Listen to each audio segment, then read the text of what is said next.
예, 오늘의 증시 브리핑 시작하겠습니다. 시장이 제법 올라갔는데, 그러니까 미증시에서 AI 관련해서 반도체주들의 강세를 보이면서 지수를 좀 주도하는 그런 환경을 만들어준 게 있고요. 그리고 특히 외국인 투자자들이 매수하는 업종이 좀 확산이 되고 있죠. 물론 이제 전기전자 업종을 가장 많이 매수하는 모습을 보이긴 하지만, 기존 가치 전체 매수 대비 전기전자 업종의 매수 비중이 뭐 50%를 훌쩍 넘어간다든가 이런 정도 집중되는 현상보다는 좀 퍼지고 있다, 매수세가. 이거 긍정적이고, 코스닥 시장이 이제 저피별 이슈에서 매수세가 좀 빼앗기는 그런 모습이 나왔었는데 최근엔 코스닥이 강하죠.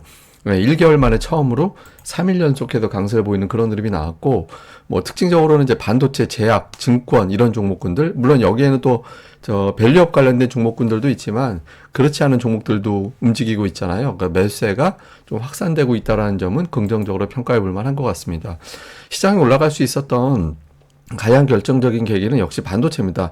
그 엔비디아에 이어서 ARM 주가가 급등을 하고 막 단기에 일주일 사이에 2배 정도 주가가 강하게 올라가는 그런 모습이 나왔잖아요. 그러다 보니까 반도체 관련된 뉴스가 또 많이 나왔죠. 뭐 샘 올트만이 뭐 7조 달러 투자하네 만에 이런 뉴스가 나왔고, 그러다 보니까 SK하이닉스가 5%나 급등을 하면서 15만 원까지 주가가 올라가서 이제 최고치 경신을 하는 그런 모습을 보였고, 또 하이닉스하고 좀 가까이 있는 기업들, 뭐 HBM, 온디바이스 이런 기업으로, 이런 수혜주로 분류가 되는 기업들의 주가가 강했거든요. 뭐 대표적으로 STI가 오늘 장중에 20% 급등하기도 했잖아요. 뭐 그가 외에도 뭐 인텍플러스라든가 PSK 홀딩스라든가 이런 류의 기업들, 그러니까 반도체 관련된 재료들이 우리 증시의 어떤 시장을 좀 주도해 나가는 그런 모습을 보인 게 좀 특징이 있었고요. 또 하나는 매수세가 특정 쪽에 집중되는 게 아니라 이제 번지고 있다라는 건데, 이건 우리나라만 그런 게 아니라 미국도 그런 모습입니다. 이거는 러셀 2000 지수를 좀 보면 최근에 러셀 2000 지수가 이제 꾸준하게 계속 올라오는 그런 모습이 나오고 있거든요. 그리고 이제 로이터 보도를 보면 어떤 뉴스가 나온 게 있냐면, 헤지 펀드에서 그 여러 종목군들을 갖다가 이제 적극적으로 매수를 하고 있다라는 거예요. 그래서 기사 내용을 잘 보면 어떤 내용이 있냐면, 미국의 11개 업종 중에서 10개를 매수하고 있다라는 겁니다. 이게 무슨 뭐 패닉에 빠져서 매수한다 이런 측면이 아니라 그냥 산다라는 거예요. 지금 주식 사야 되는 거네? 라고 해서 주식을 사들이는 그런 모습들이 나오고 있다라는 거죠. 그래서 뭐 기존의 어떤 특정한 어떤 주도주라든가 이런 쪽에만 집중해서 이제 매수세가 들어가는 게 아니라 다른 류의 어떤 종목들까지 확산이 되고 있고, 이런 것들이 우리나라에도 영향을 주면서 보시다시피 뭐 코스닥 쪽에서 이제 내린 업종이라고 해봐야 뭐 방송 서비스 일부, 엔터주 일부, 섬유유 일부를 제외하고는 2%대, 그러니까 1% 후반 2% 올라가는 업종이 굉장히 많았습니다. 물론 이제 반도체가 압도적으로 4.8% 올라가는 모습이 있긴 했지만 그 외 종목군들 내에서도 2% 이상의 상승률이 나오는 종목군들도 굉장히 많았거든요. 그래서 좀 매수세가 예전에 우리가 뭐 그냥 저 PBR주들만 올라가는구나 뭐 이런 분위기가 아니라 전체적으로 좀 확산이 되는 그런 분위기가 나오고 있습니다. 특히 이제 코스닥이 강한 건, 이건 여러분들 좀 기억해 두시라고 제가 일부러 또 보여드리는 건데, 제가 이제 그때 2월 초에 이 꼬리 달리는 거 보여드리면서 이게 굉장히 중요하고, 또 하나는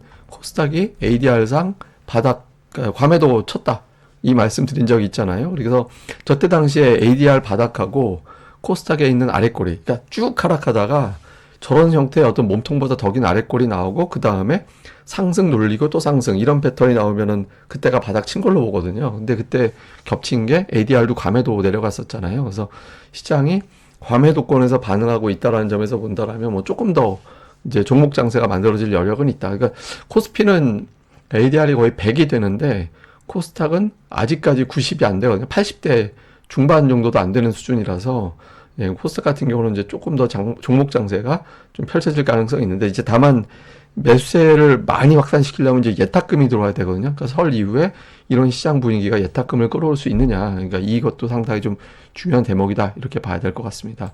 수급에서는 외국인들이 코스피 1조 원 가까이 매수를 했죠. 코스닥도 대량 매수했고 개인들이 양시장 1조 5천억을 팔았고, 외국인들이 선물을 만기약이나 매수하다 보니까 금융투자가 8천억 원 가까이 순매수를 하는 그런 모습을 보였는데, 외국인들 매수한 종목을 보니까 역시 전차, 하이닉스, 삼성전자 이 두 종목 3천억 샀고요. 현대차와 기아 합쳐서 2천억 정도 사갖고 전차에만 한 5천억 원 정도 매수가 붙어서 전체 매수 규모의 절반을 전차 군단에 집중을 한 게 특징이었고요. 그 다음에 이제 2차 전지는 좀 종목별로 갈리는 그런 모습을 보였고, 또 지주회사, 그러니까 또는 금융지주회사들도 조금 갈렸습니다. 그러니까 신한지주 KB금융 파는데, 매수했는데 하나금융이라든가 우리금융은 또 매도하는. 그래서 뭐 저 PBR 관련된 종목군들은 조금 분산시키고 전차 쪽에 조금 집중되고 그러니까 전차 집중, 나머지는 골라담기 이런 형태를 보였고요. 뭐 기관은 오늘 금융 투자가 워낙 세게 매수가 들어와서 근데 어쨌든 하이닉스, 현대차, 뭐 한미반도체, DB하이텍 이렇게 이제 반도체 쪽에 일부를 좀 매도하는 그런 모습을 좀 보인 게 특징이었고, 매수 쪽은 사실 업종별로 이렇게 특정 업종을 확 쓸어 담았다 이런 느낌은 별로 없는 것 같아요. 약간 좀 골라 담는 그런 모습을 보였고, 코스닥 시장에서는 외국인 투자자들은 그 HPSP, 다음에 이제 엔캠, 뭐 가온칩스 이런 류의 어떤 기업들 담았고, 근데 이것도 보면 업종으로 보면 약간 엇갈렸거든요. 뭐 제주 반도체 이제 매도하고 SFA 반도체 매도하고 주성 하나만 그런 매도하면서 HPSP나 STI라든가 동신세미캠은 매수하고 이렇게 이런 형태로 그 업종 내에서도 좀 골라서 담는 그런 모습을 보인 게 이제 오늘장의 이제 특징. 이렇게 이제 봐야 될 것 같습니다. 그리고 기관은 뭐 원래 골라 담기 매수했으니까. 근데 이제 오늘 약간 반도체 쪽을 매도 쪽에 많이 갖다 놨거든요. 그러니까 매수에도 물론 있긴 있습니다. 역시 STI가 매수에 들어가 있고 GST라든가 이런 것들이 들어가 있긴 하지만 전체적으로는 매도 쪽에 좀 반도체 올라가는 걸 이용해서 이제 매도를 좀 하고 그 외에는 뭐 업종 내에서 좀 골라 담는 그런 형태를 보인 게 특징이었던 것 같습니다. 자, 시장 정리해 보면 당장 이제 CPI 중요합니다. 그러니까 전년비 2.9% 앞에 과연 이자가 나오게 되면 시장이 조금 더 안도하는 그런 계기가 될 수 있거든요. 그래서 2.9%가 나오게 되느냐, 다음에 이제 근원은 3.8%, 전월비는 헤드라인과 근원 전부 다 0.2% 예상하고 있고요. 다음에 이제 반도체가 계속 올라갈 수 있겠느냐, 이게 이제 엔비디아가 아마존 넘어가고 나면 그게 휘크 아닌가. 물론 이제 ARM이 올라가면서 이제 좀 뒤집은 측면도 있는데 어쨌든 그 모멘텀을 계속해서 이어나갈 수 있을 거냐. 항상 얘기하지만 주포, 주도주 되게 중요한데 주도주가 꺾인다 그러면 빠르게 다른 대안주가 들어오지 않으면 시장에서는 이게 끝인가 보다 이렇게 생각하게 되거든요. 그나마 다행인 건 이제 미국은 그 매수세가 좀 번지고 있잖아요. 러셀 2000 지수가 굉장히 강하게 가듯이. 근데 번진다 하더라도 기존에 강했던 종목군들이 계속해서 이제 좀 깨지는 모습이 나오면 안 되거든요. 그래서 그 구도가 나오는지. 그 다음에 이제 코스닥은 뭐 과매도권에서는 이제 벗어났죠. 그렇지만 아직도 과매도권에서 이제 조금 올라온 정도이기 때문에 코스닥 종목 장세는 당분간 계속해서 좀 주목해 봐야 되지 않나 싶습니다. 그리고 오늘 뭐 특징들은 다 말씀드렸는데 반도체, 자동차, 제약인데 자동차는 좀 지난주하고 바뀌었죠.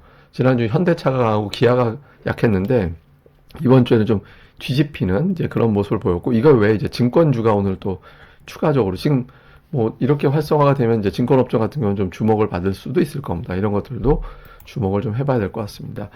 그 다음에 이제 제가 그동안에 뭐 저 PBR이다, 밸류업 이슈다, 뭐 반도체다 이런 것들도 있는데 한국 증시가 강한 또 다른 이유도 하나 설명을 드리면, 이게 이제 왼쪽에 보고 계신 건 뭐냐면 미국의 ISM 제조업 지수입니다. 근데 이걸 제가 왜 보여드리냐면 ISM 제조업 지수 미국의 제조업체들 대상으로 앞으로 경기가 어떻게 될 것 같아요? 뭐 이거 물어보는 거거든요. 근데 이제 미국 같이 우리나라의 제품을 많이 구매하는 제조업 품목을 많이 구매하는 나라가 그렇게 많지 않잖아요. 그래서 미국의 제조업 지수가 높으면 우리나라 이제 수출 지표가 회복되는 그런 모습을 보이거든요. 예전에 이제 이베스트에서 나온 차트인데 제가 이제 보여드리면 ISM 제조업 지수하고 신규 주문 뭐 데이터하고 한국의 수출 증가율하고 되게 비슷하게 갑니다.